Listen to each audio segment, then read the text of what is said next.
So anyway, so as my journey went on, I went to in '74.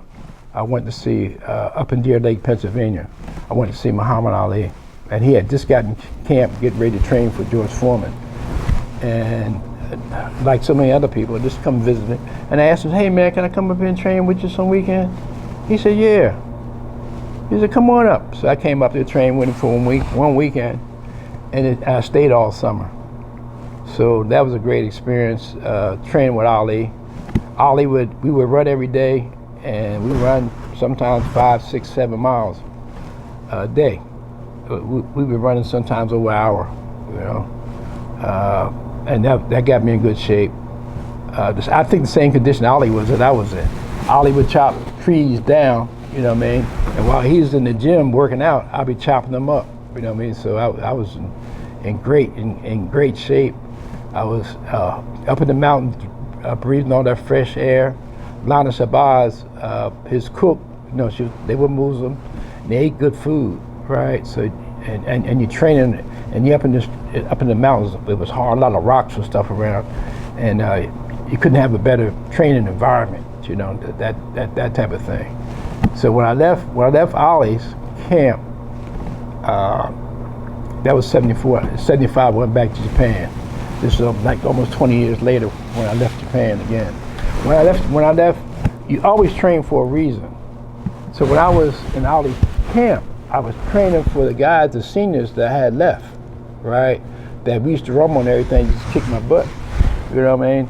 And I was saying, "Dad, I gotta get ready for Hitamoto and Mashigi, and the guys I know all the different fighting styles and stuff like that." And when I came back, I got ready. When I came back, most of them had retired. Even my mentor, Hitamoto. Hitamoto was a second degree, both in karate and judo, and he was also a judo champion.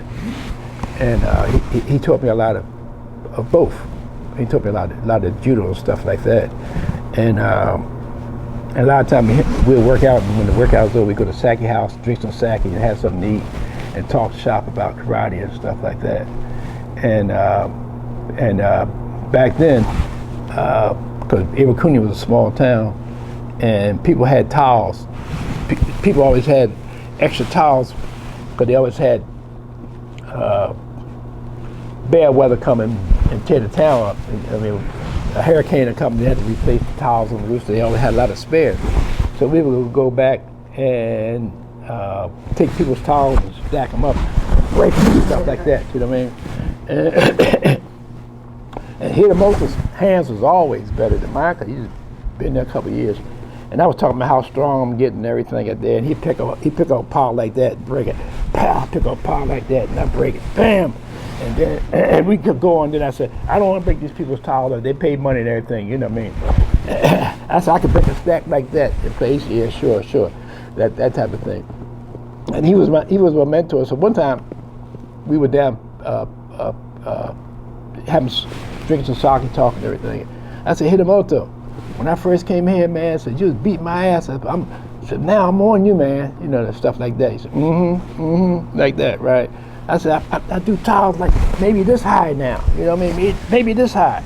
I said, maybe my good hand. I said, maybe my bad hand this high. My good hand maybe this high. So he told me, he told me to put my hand out like this, right? I put my hand out. You start punching each other's hand like that, right? Bam, bam, bam, bam. And look. And then he almost broke my hand, and I told him, "I don't want to hurt you. You're my friend." You know what I mean? That stops.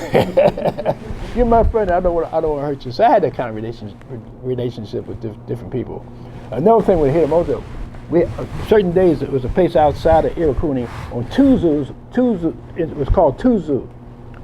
On Tuesdays and Thursdays we had to go out on Tuesday. Tuesday was maybe 5 or 10 miles outside of Iwakuni, and we had to wait for the bus to come to take us back. So sometimes when class was over with, we would work out, do some katas or something. Sometimes we just fight.